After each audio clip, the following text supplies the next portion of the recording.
Assalamualaikum warahmatullahi wabarakatuh. Alhamdulillah pada kesempatan yang berbahagia ini kita dipertemukan kembali walaupun dalam nuansa daring ya. Dan mudah-mudahan semuanya dalam keadaan sehat walafiat dan senantiasa dalam lindungan Allah Subhanahu wa taala. Selamat selawat semoga tercurahkan pada junjungan kita Nabi Muhammad SAW.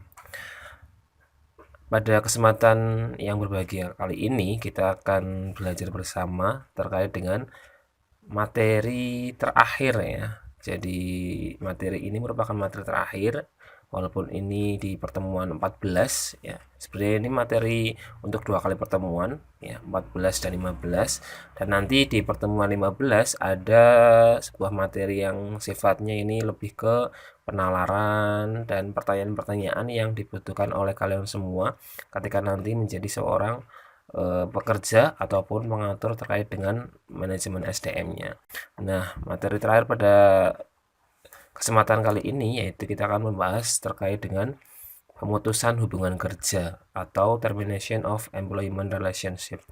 Nah, setiap orang, setiap karyawan pasti tidak ingin ya dia itu di PHK dari pekerjaannya, apalagi yang sudah mapan, yang sudah eh, tentram ya ayem di tempat pekerjaannya, dia pasti nggak pengen yang namanya di PHK. Maka materi ini saya tempatkan di akhir gitu ya, di akhir pertemuan. Nah, dari kita bahas pengertian pemberhentian dulu ya. Pemberhentian di sini adalah pemutusan hubungan kerja seseorang pegawai dengan suatu organisasi atau perusahaan. Ya. Menurut pasal 150 Undang-Undang Ketenagakerjaan Nomor 13 Tahun 2003, ketentuan mengenai pemutusan hubungan kerja ini dalam undang-undang meliputi pemutusan hubungan kerja yang terjadi di badan usaha yang berbadan hukum ataupun tidak. Ya. Milik perseorangan bisa, milik persekutuan, atau milik badan hukum baik swasta maupun negara.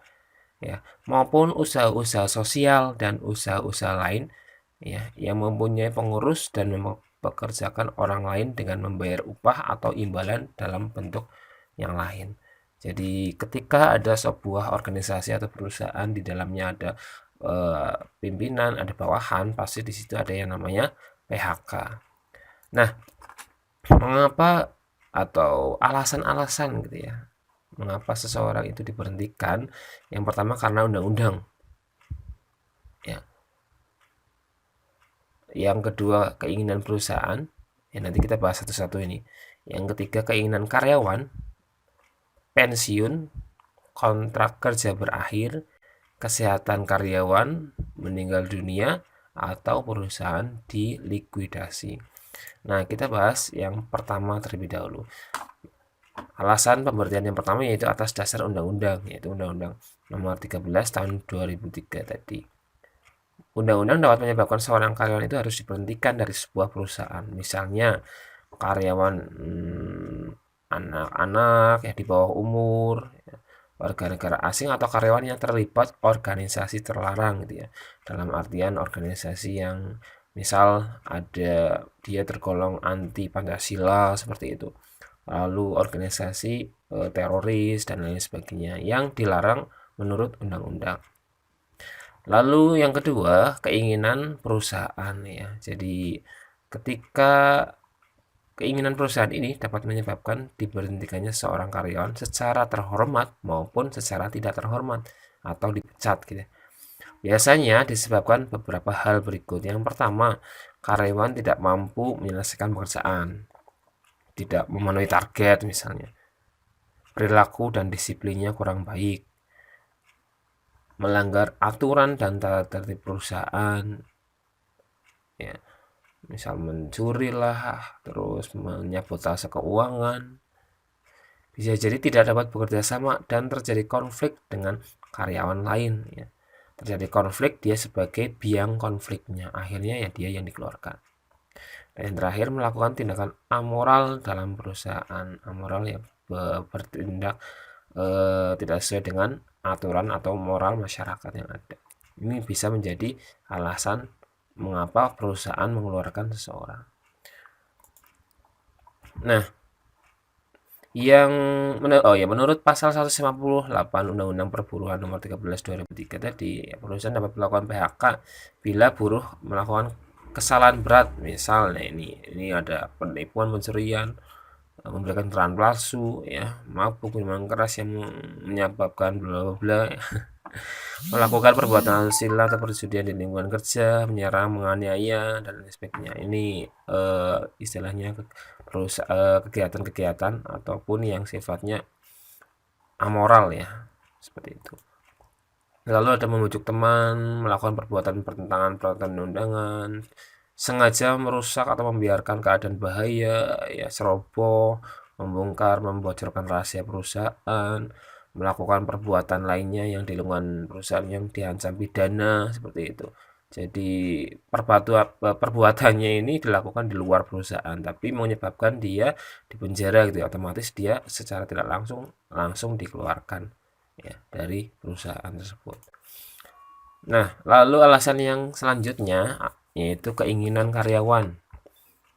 Dia memutuskan untuk berhenti dari sebuah perusahaan. Ya. Yang pertama, karena pindah ke tempat lain untuk mengurus orang tua, misal. Karena kesehatannya merasa kurang baik, ya sebelum dipecat lah saya mengundurkan diri aja, seperti itu. Ada yang karena melanjutkan pendidikan, ya karena perusahaan misal tidak memberikan kesempatan untuk cuti untuk pendidikan, akhirnya dia memutuskan untuk mengundurkan diri terus lanjut pendidikan. Atau yang terakhir ingin berwira swasta atau wirausaha. Nih, ada pasal juga 162 ayat 1. Nih, cuti ya. Pekerja atau buruh yang mengundurkan diri atas kemauan sendiri memperoleh uang per penggantian hak sesuai dengan pasal tersebut. Cuti yang belum diambil, biaya atau ongkos pulang karyawan, penggantian perumahan atau pengobatan, ya intinya kalau ini sih tergantung dari perusahaan. Balik lagi ketika perusahaan itu bisa membayar ya dibayarkan, kalau enggak ya mau gimana lagi, seperti itu. Lalu alasan yang selanjutnya yaitu karena pensiun ya. Setiap perusahaan mempunyai batas umur tersendiri ya. Kalau menurut undang-undang ya ada yang 55 ya. Kalau pegawai negeri itu 60, beda-beda ya. Ada yang intinya ketika usia sudah memasuki usia tertentu, nah dia dipensiunkan, otomatis dia ya harus berhenti, seperti itu. Ada yang terkait dengan uang pensiun ini beda-beda ya. Ada yang masa kerjanya 15 tahun baru dapat uang pensiun. Ketika dia bekerja di sebuah perusahaan umurnya 45 ya. Sehingga di sisi lain 55 itu dia pensiun. Berarti kan baru 10 tahun, berarti dia nggak dapat pensiun. Misal, itu aturannya balik lagi ke perusahaan. Lalu ada kontrak kerja berakhir ya. Jadi ketika karyawan kontrak ini akan dilepas atau diberhentikan ketika masa kontrak atau kerjanya ini berakhir. Nah, lalu kesehatan ya, kesehatan karyawan ini menjadi alasan pemberhentian karyawan ya, dari ini berdasarkan keinginan perusahaan maupun keinginan karyawan yang tadi ya. Kesehatan. Meninggal dunia jelas ya secara otomatis putus hubungan kerjanya dengan perusahaan ya. Ada perusahaan yang memberikan pesangon atau uang pensiun bagi keluarganya ya. Kalau mungkinnya ya uang bela sungkawa dan lain sebagainya.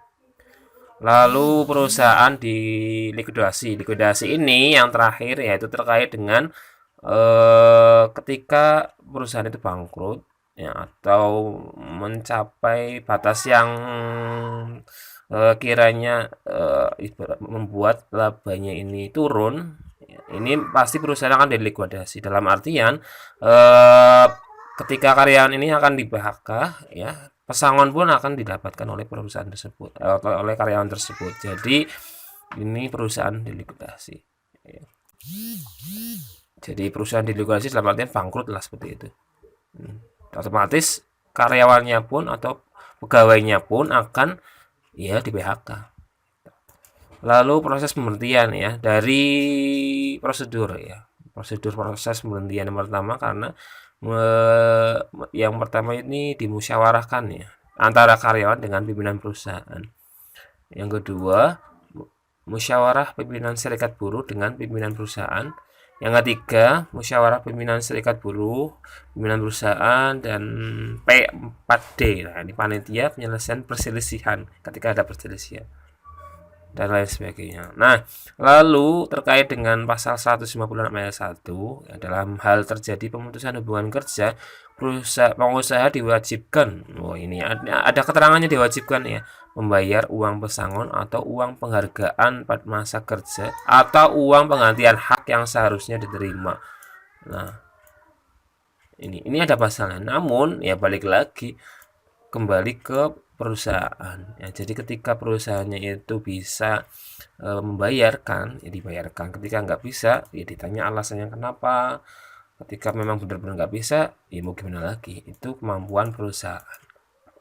Nah, pertanyaannya ya, di sini saya punya pertanyaan ya sebelum PowerPoint ini berakhir ya. Jadi ketika ada pertanyaan yang pertama, ada beberapa pekerja yang sering pindah-pindah tuh, pindah kerja ke perusahaan A, 3 bulan kemudian ke perusahaan B, lalu setengah tahun kemudian ke perusahaan C. Lalu ada juga pekerja yang sering pindah-pindah karena di PHK oleh perusahaan. Kira-kira menurut kalian bagaimana nih? Dua orang ini, dua karakter atau dua tipe orang seperti ini. Ya nanti bisa dijawab ya di diskusi grup. Mungkin itu yang bisa saya sampaikan. Mudah-mudahan bermanfaat. Wabillahi taufiq wal hidayah. Assalamualaikum warahmatullahi wabarakatuh.